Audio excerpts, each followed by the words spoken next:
Most people have had that feeling at some time. And if you haven't, there will be a time when you do.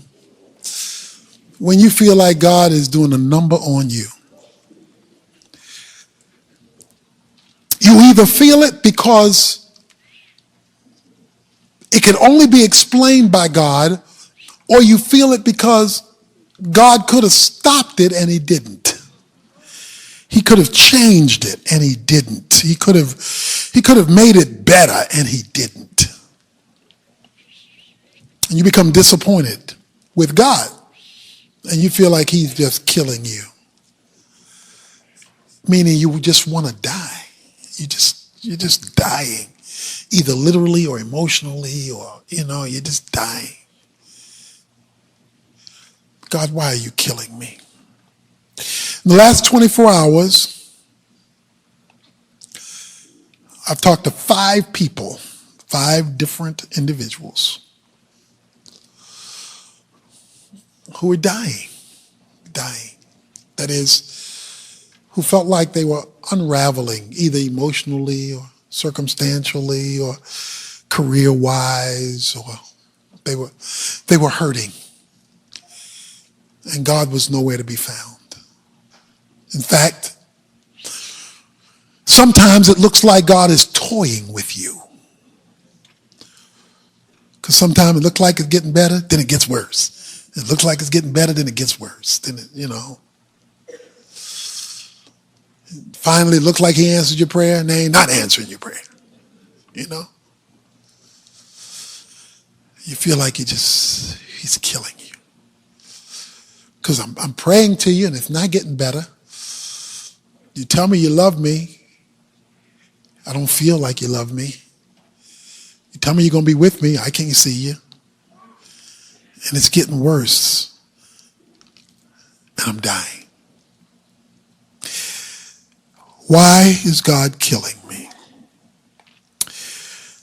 2 Corinthians 1 says in verse 8, "For we do not want you to be unaware, brethren, of the affliction which came to us in Asia, that we were burdened excessively, beyond our strength, so that we despised the even of life." Wow. How bad was it, Paul? Verse 9, the first line, "Indeed, we have the sentence of death written on ourselves." He says it was bad. I mean, it was really, really bad. He says it was affliction, and then he throws in this phrase, "It was beyond our strength." So what I want to do right now is I want to demythologize. I want to remove a myth that we have all quoted, said, felt, repeated to other people and to ourselves. And the myth is, God won't put more on you than you can bear. I want to remove that myth. It sounds good.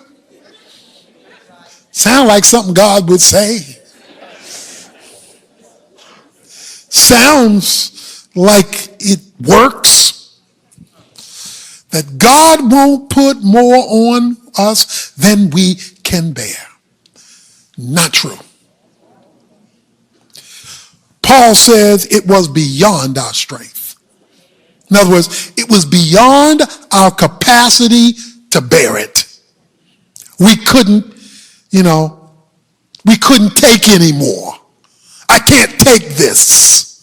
I can't handle this. I'm dying. He says, and the sentence of death was on us. In other words, the next thing on the agenda was to die. Rather than live like this, rather than bear this, rather than go through this. He's saying God put more on us than we could bear. Because there was only one thing left, to die. many of you been through that? You just want to die. You want to die. You know? Maybe you're too scared of dying, but too afraid to live. Too afraid to die, but don't want to live anymore. You know? Dying. He says it was all over me. And it was more than we could bear. Sunday, we talked about a phrase in knowing God that said, being conformed, the fellowship of his suffering, being conformed to his death. And the statement I made was, when God sends us through, and it's getting worse and worse and worse and worse and worse, you praying and praying and praying and praying, and it's not getting better, that is an invitation to a deeper experience with him. The fellowship of his sufferings. Fellowship is our sharing of life. Being conformed to his death. He wants to change something, remove something. Something is there. Paul goes on to say, listen to his words. In verse 9. Indeed, we have the sentence of death within ourselves, so that we would not trust in ourselves, but in God who raises the dead. Listen to me. When you are dying, the sentence of death, you're dying. That will always have one reality tied to it, and that one reality tied to it, because you know you've hit this place, because you can't fix this. That's the common denominator.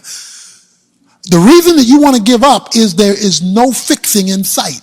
You can't fix it, and you don't know anybody who can. All your human resources have been depleted.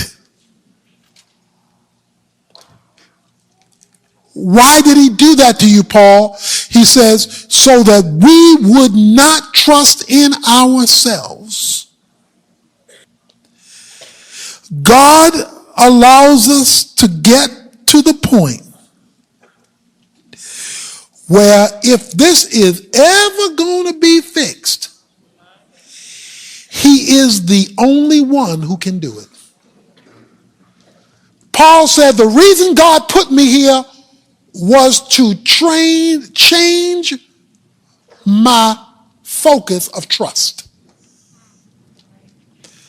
I had to deal with a trust issue. See, Paul is a very talented man.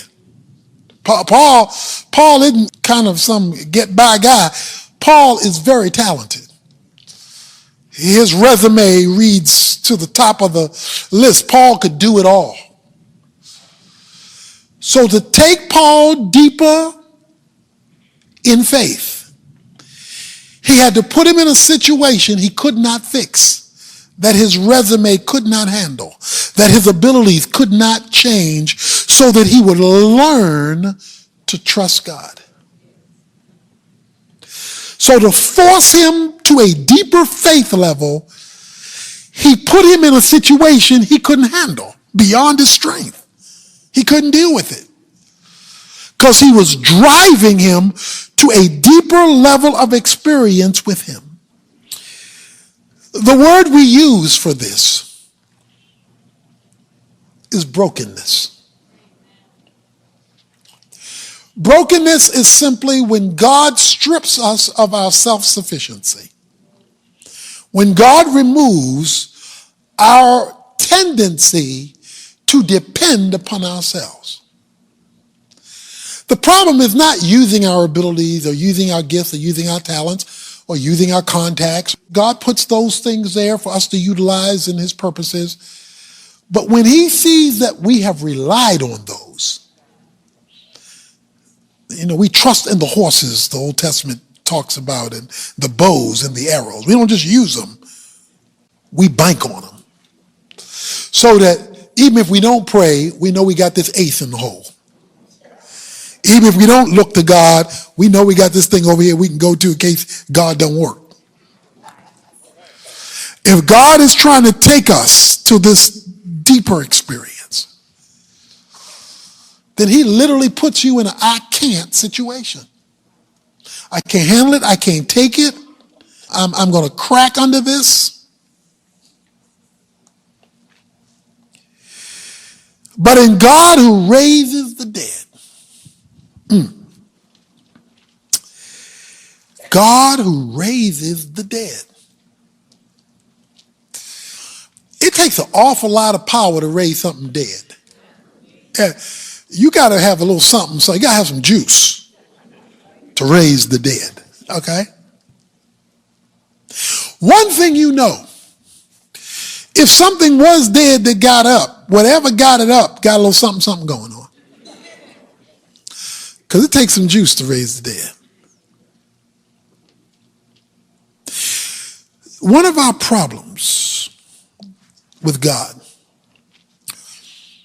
is we've never seen him raise the dead. We have never seen, so many Christians have never seen God take a hopeless situation and flip it. Because it's in those times when he takes something that's hopeless and you see no way, no how, and he flips that God has now become real to you at a level that he was not before. Like Job, it's easy to say, I've heard about him with the hearing of the ear.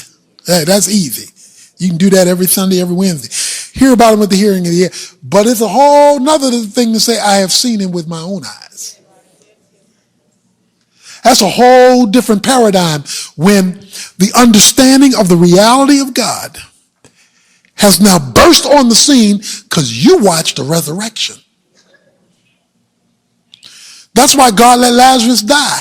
He says, I let Lazarus die because I want to show you something. And Martha and Mary were all upset. They said, you know, if you would have been here, and Jesus stayed away on purpose, let him die because he wanted to show them a resurrection. Is God being mean? Is he being ornery? It feels that way when you're going through it, but what he's really doing is trying to take you deeper. He's trying to blow your mind because that's what a resurrection does. It blows your mind. Don't stop God from blowing your mind. Every situation is different. Every person is different. So I'm not giving a blanket scenario for every circumstance. I'm just dealing with a principle. Why are you killing me? Why is this sentence of death? I'm dying here, God. I'm dying. Paul says, because he wanted us to see a resurrection. Look at this. Verse 10. Who delivered us from so great a peril of death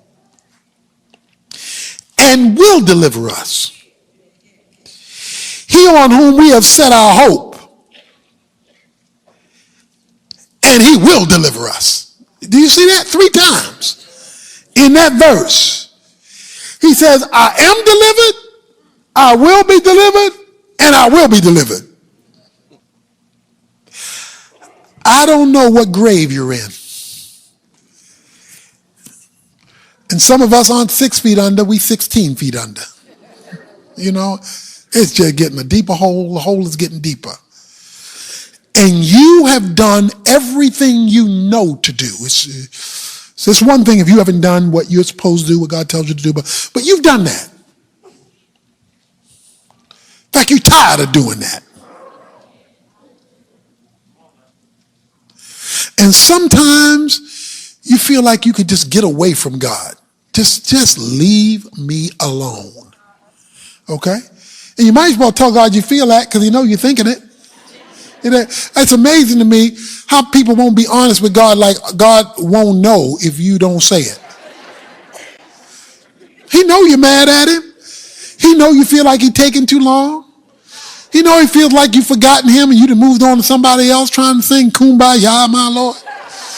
He knows all that. He is well aware. And you might as well tell him, God, you have disappointed me. Paul says, we had the sentence of death on us. And God did it so that God might let us see that he raises the dead and will deliver us. We have set our hope on him. Verse 11 says, you're joining us and helping us through your prayers, so that thanks may be given by many persons on our behalf for the favor bestowed on us through the prayers of many.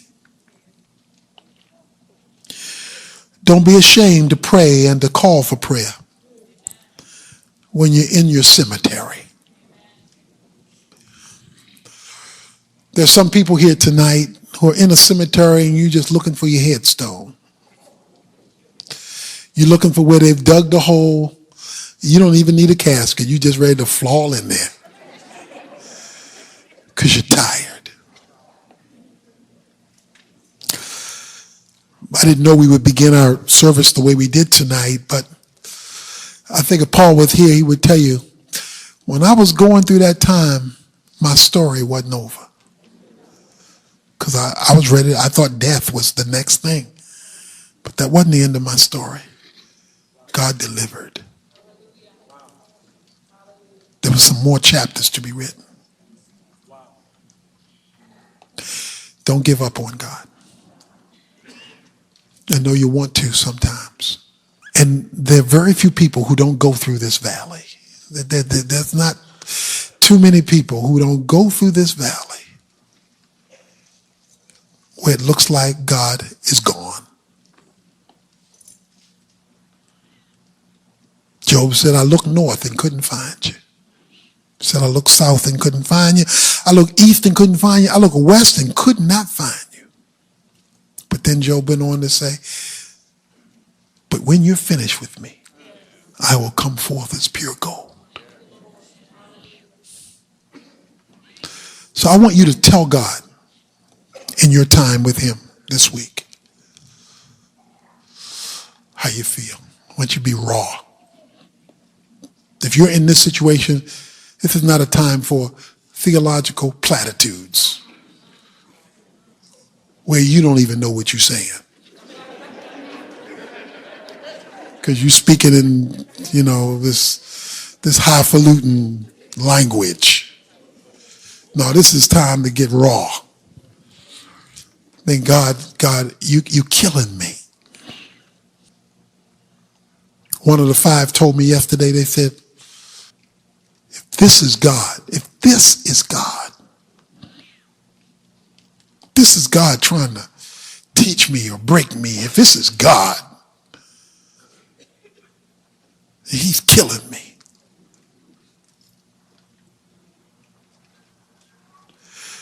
But that was the same one that got the phone call this afternoon that raised the dead.